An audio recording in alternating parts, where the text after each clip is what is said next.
Chapter 68. Full Blown. Heroin was more prevalent here than in other prisons because the security was so lax. Because of the lax, theft and robbery was extremely low. We could get any and everything from the street, so no one had to steal. Clothes, food, cigarettes, music. It would all come through the mail or from guys on work release programs that left out of the prison every day. They were able to sneak in any and everything, from fifths of Hennessy to ounces of crack. Dope fiends were in heaven here. Every day someone overdosed and had to be dragged into the shower. Bags of ice had to be placed on their nuts, or milk would be poured into their mouth to try and bring them back to consciousness. If all else failed, salt had to be pumped into their veins to kill the poison rampaging through their arteries.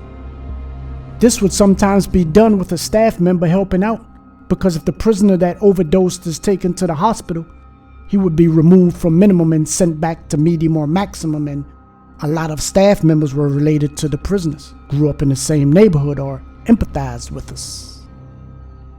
One of my good friends was an addict that suffered from hepatitis along with full-blown AIDS, came from sharing needles. He was around 5'5" and weighed around 80 pounds. He looked like a life-size posable skeleton with yellow animated eyes. When he walked, you could see his hip bones protruding through his 20-inch waist. All he wanted to do was get high and nod all day, every day, because he knew his days were numbered. He once asked me to assist him in getting to one of his last veins that was located behind his ear. All the rest of them had collapsed from years of shooting.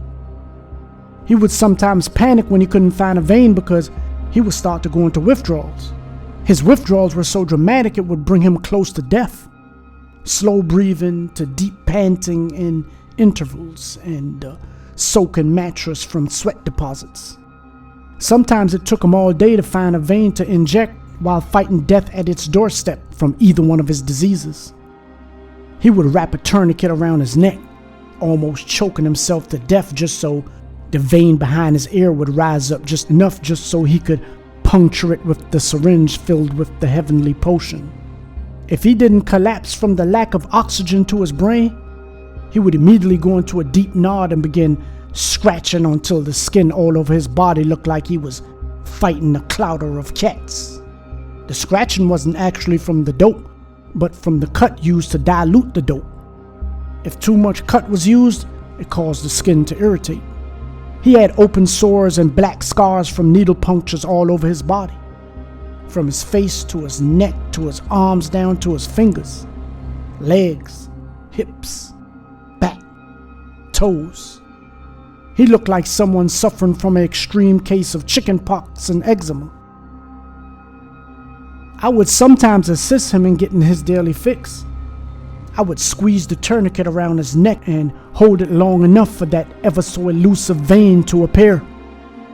He would hold a handheld mirror in one hand and a used syringe in the other.